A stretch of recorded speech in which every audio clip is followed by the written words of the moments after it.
and welcome back to Bill Studies class.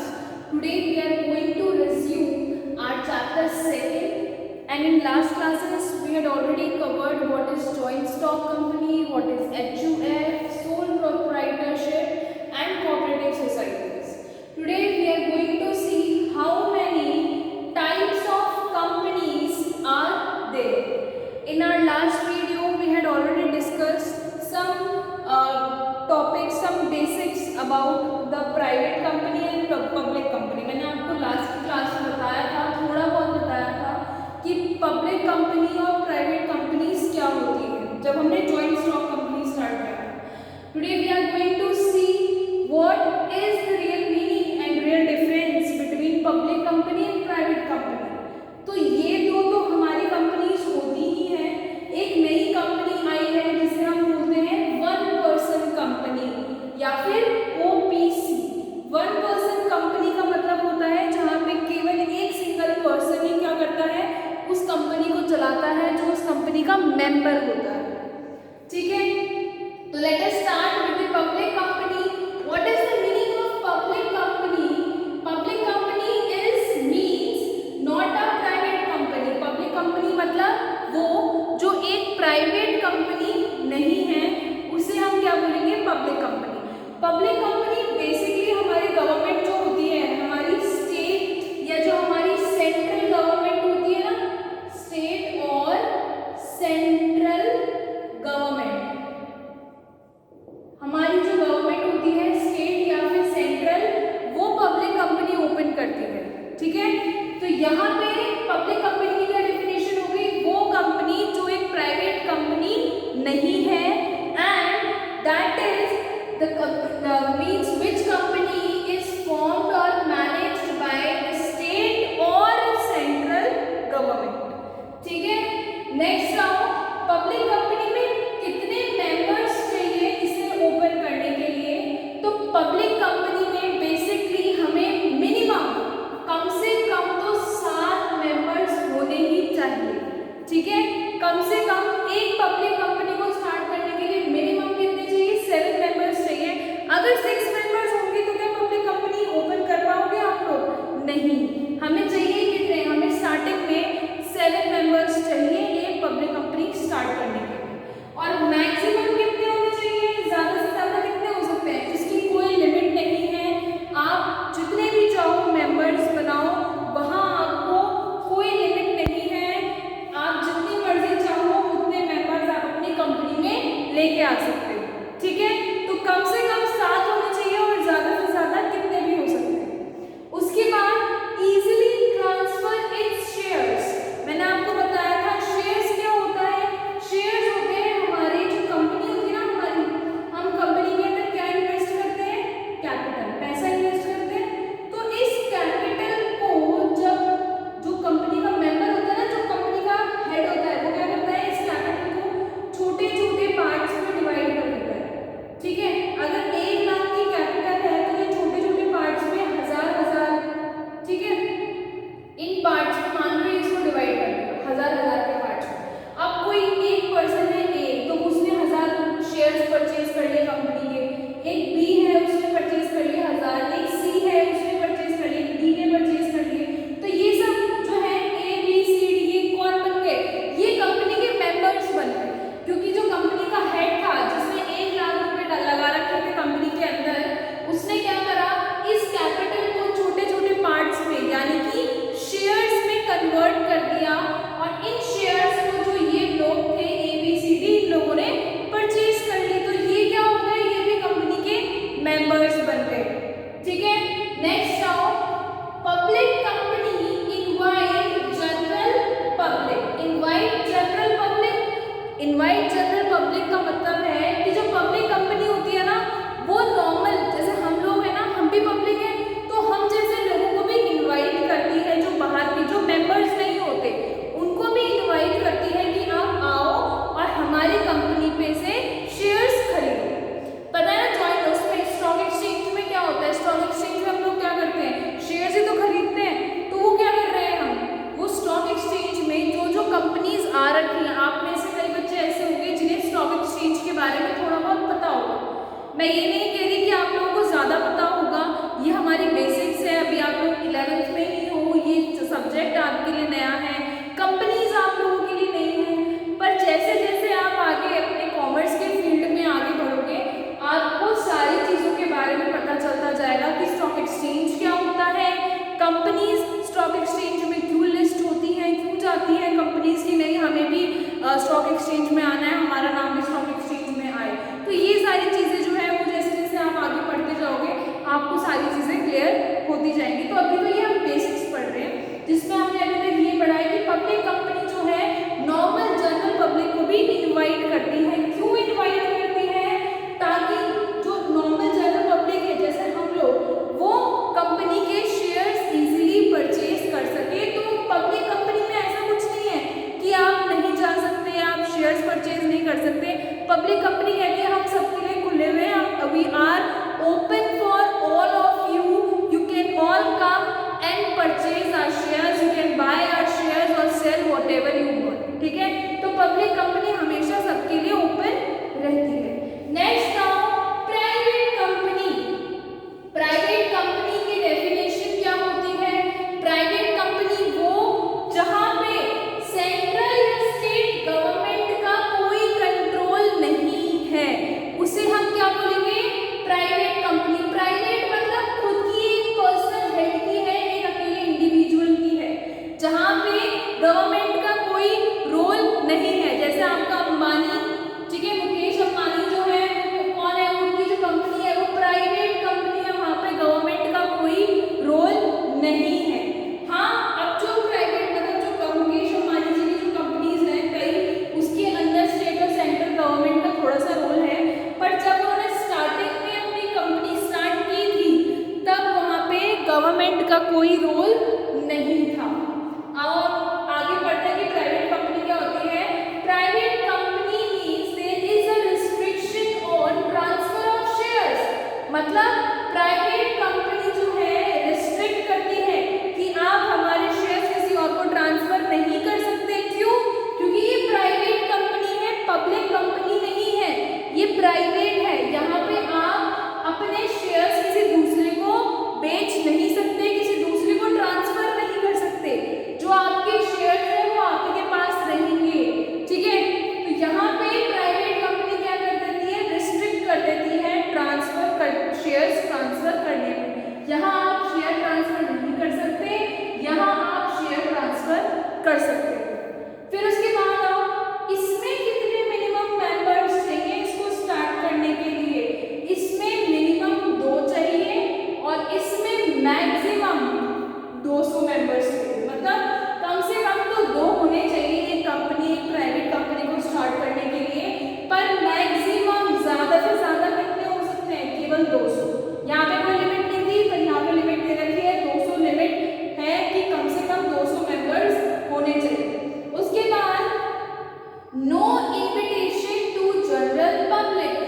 जब ये private ही company है, यहाँ पे जो कंपनी है ये प्राइवेट है, तो ये जनरल पब्लिक को क्यों बोलेगी कि हमारे शेयर्स लाओ और आप लोग परचेज करो। ठीक है, तो यहाँ पे क्या होता है इस कंपनी के अंदर, यहाँ पे ये कंपनी जो होती है ये नॉर्मल जनरल पब्लिक को मतलब इन्वाइट नहीं करती कि आओ और हमारे शेयर्स आके खरीदो। इन्हें कोई मतलब नहीं है, ये बस अपना काम करते हैं। इनका मेन फोकस अपने बिजनेस के ऊपर होता है और ये वही काम करते हैं। इनका शेयर्स के अंदर कोई इनका लेना देना नहीं होता, ये जनरल पब्लिक को इन्वाइट नहीं करते। ठीक है, बस अभी इतना ही ध्यान रखो। ये जो टॉपिक्स है ना ये बहुत बड़े बड़े हैं। जब आगे आप पढ़ाई करोगे, आप ग्रेजुएशन करोगे या कोई और हायर स्टडीज में कोई और फर्दर डिग्री लोगे, MBA करोगे, सब करोगे, तब आपको ज़्यादा अच्छे से क्लियर होगा कि ये चीज़ें बेसिकली है क्या। यहाँ पे बस आपको बस एक चीज पढ़ना है कि हाँ ये 2-3 टर्म्स हैं जिनका नाम है प्राइवेट, पब्लिक। अभी एक बात बताओ, अभी जो हमने जॉइंट स्टॉक कंपनी करी थी उसके अंदर मैंने आपको बताया था जॉइंट नाम लिखा है, मतलब वहाँ गवर्नमेंट का भी रोल है और एक प्राइवेट मतलब एक अकेले इंसान का भी वहाँ पे मतलब रोल है। इंसान का मतलब जैसे मुकेश अंबानी, ये इनकी जॉइंट स्टॉक कंपनी हो जाएगी जहाँ पे गवर्नमेंट भी काम कर रही है, साथ में मुकेश अंबानी जी भी काम कर रहे हैं। ठीक है, अब आओ, मैंने आपको बताया था स्टार्टिंग में पढ़ाया था, मैंने आपको सोल प्रोप्राइटरशिप पढ़ाई थी, मैंने आपको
कंपनी का मेंबर हो सकता है। उसके बाद आओ नेक्स्ट लाइन क्या लिखी है, no person shall be eligible to incorporate more than one OPC. मतलब कोई भी पर्सन, कोई भी अकेला इंसान एक से ज्यादा ओपीसी कंपनीज नहीं खोल सकता। ठीक है, नो पर्सन लिखा है ना, shall be eligible to incorporate more than one OPC, मतलब केवल एक अकेला पर्सन एक ही ओपीसी खोल सकता है, एक ही वन पर्सन कंपनी खोल सकता है, एक से ज्यादा वो नहीं खोल सकता, ओपन नहीं कर सकता। ठीक है, और वो एक ही ओपीसी के अंदर, वन ओपीसी के अंदर ही नॉमिनी भी हो सकता है। नॉमिनी होता है ना, आप में से कई बच्चों के बैंक में अकाउंट ओपन होंगे, ठीक है, कई बच्चों के जो है बैंक में अकाउंट ओपन होंगे, किसी का मम्मी पापा के साथ जॉइंट अकाउंट होगा, क्योंकि अभी तो आप लोग सब माइनर होंगे, कोई मेजर नहीं होगा, तो अभी तो आप लोग सब लेस देन 18 ईयर्स हो। तो यहाँ पे मैं आपको एक एग्जांपल देती हूँ, बैंक में जब हम लोग अपना अकाउंट ओपन कराने जाते हैं ना, तो बैंक वाले जैसे मान लो मैं मेरा अकाउंट ओपन कराने गई, तो बैंक वाले ये बोलेंगे कि आप अपना नॉमिनी भी बताओ हमें, कि अगर बाई चांस अगर आपको कुछ हो गया तो हम आपका जो बैंक अकाउंट है वो हम आपके नॉमिनी को दे देंगे। मतलब जो बैंक के अंदर आपके पैसे होंगे वो सारे आपके नॉमिनी को मिल जाएंगे। ठीक है, ऐसे घर के अंदर भी होता है आपके, जैसे मान लो आप में से किसी एक फैमिली ने, आप में से किसी एक फैमिली ने घर परचेज करा, होम परचेज करा, तो वहाँ पे भी जब रजिस्ट्री में साइन होता है ना, तो वहाँ पे भी नॉमिनी का नाम लिखा जाता है कि आपके बाद ये घर किसको जाएगा, तो वहाँ पे भी नॉमिनी का नाम लिखा हुआ होता है। तो नॉमिनी का मतलब है कि आप अगर इस कंपनी के ओनर हो, तो आपके बाद इस अगर बाई चांस आपको कुछ हो जाता है तो आपके बाद कौन नॉमिनी बनेगा।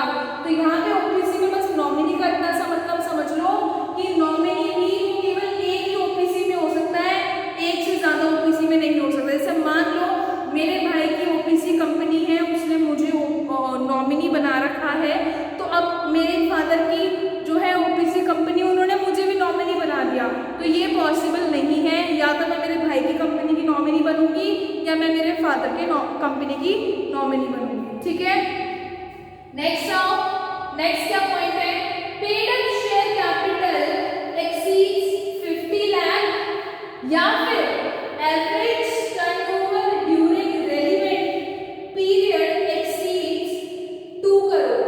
OPC compulsory to convert into public और प्राइवेट कंपनी। ये थोड़ा टिपिकल सा होगा, ये आपको याद करना पड़ेगा। पहले तो ये कि पेड अप कैपिटल मतलब जितनी कैपिटल आपने अपनी कंपनी के अंदर पे कर रखी है, पेड अप कैपिटल। ठीक है, पेड अप मतलब जितनी आपने कंपनी के अंदर पे कर रखी है, अगर वो 50 लाख से ज्यादा हो जाए, 50 लाख 1 रुपए भी हो जाए, ठीक है, तो या फिर और लिखा और एंड नहीं लिखा, या फिर average turnover during relevant period exceeds. Average turnover होता है, हर कंपनी का एक टर्नओवर होता है हर साल के अंदर। ठीक है, यहाँ पे एवरेज बोला है, एवरेज। ठीक है, एवरेज आप लोगों को निकालना आता होगा ना, एवरेज कैसे निकालते हैं। एवरेज टर्नओवर अगर कंपनी का 2 करोड़ से ज्यादा हो जाए, तो उस ओपीसी कंपनी को प्राइवेट या पब्लिक कंपनी में कन्वर्ट करना ही होगा, ये कंपल्सरी है। मतलब अब ध्यान से समझो, अगर 50 लाख तक उसकी पेड अप कैपिटल है या उसका टर्नओवर केवल 2 करोड़ तक है, तो वो ओपीसी कंपनी है, किसी को कोई प्रॉब्लम नहीं है, कोई दिक्कत नहीं, आप आराम से ओपीसी कंपनी चलाओ अपनी। ठीक है, जहां पे भी साल में जहां पे भी 50 लाख से ज्यादा उसकी पेड अप कैपिटल इंक्रीज हो गई, एक्सीड्स लिखा है 50 लाख से, जहां से 1 रुपए भी ज्यादा हो गई, या 2 करोड़ से उसका जो टर्नओवर है वो 1 रुपए भी ज्यादा हो गया, वहां पे उस ओपीसी कंपनी पे डंडा पड़ेगा, कंपलसरी हो जाएगा कि भाई तुझे जो है अपनी कंपनी प्राइवेट कंपनी या फिर पब्लिक कंपनी, इन दोनों में से एक में तुझे कन्वर्ट करानी है। अब तेरी कंपनी ओपीसी नहीं रह सकती। आ गया समझ में? अगर नहीं आता है किसी को, कोई भी पॉइंट समझ में नहीं आता है, then you all are free to send me a message on my WhatsApp and ask, ठीक है। तो आज हमने क्या पढ़ा, पब्लिक कंपनी क्या होती है, प्राइवेट कंपनी और ओपीसी क्या होती है। मैंने आपको इसके बीच में एक डिफरेंस भी बता ही दिया है कि यहाँ पे जो है रेस्ट्रिक्शन नहीं है शेयर ट्रांसफर करने में, यहाँ है, यहाँ कितने मेंबर्स आ सकते हैं, यहाँ कितने आ सकते हैं, और कहाँ पे आप लोग जनरल पब्लिक को इनवाइट कर सकते हो, और ओपीसी के भी बारे में हमने पढ़ा। तो जितना मैंने यहाँ पढ़ाया ना केवल उतना ही पढ़ना है। बुक में मुझे पता है 2-3 चीजें एक्स्ट्रा दे रखी हैं तो उसे एक्स्ट्रा ही रहने दो, क्योंकि आपकी जो पूनम गांधी है उसके अंदर कुछ चीजें एक्स्ट्रा दे रखी है तो उससे हमें कोई अभी फिलहाल लेना देना नहीं है, ठीक है। तो जितना मैं पढ़ा रही हूँ, जितना मैंने अभी कराया है, केवल उसी पे फोकस करना है। मेरे पास कोई मैसेज नहीं करेगा ये बोल के कि मैम आपने ये वाला टॉपिक कवर नहीं कराया, इसके साथ ये वाला नहीं कराया। मुझे पता है मुझे क्या कराना है और मैं आपको अच्छे से सब कुछ कवर करा दूंगी, ठीक है। तो अभी जो मैंने कराया है पब्लिक कंपनी, प्राइवेट कंपनी और ओपीसी, बस अभी आपको इन डिफरेंसेस के बारे में ही पढ़ना है। Thank you so much.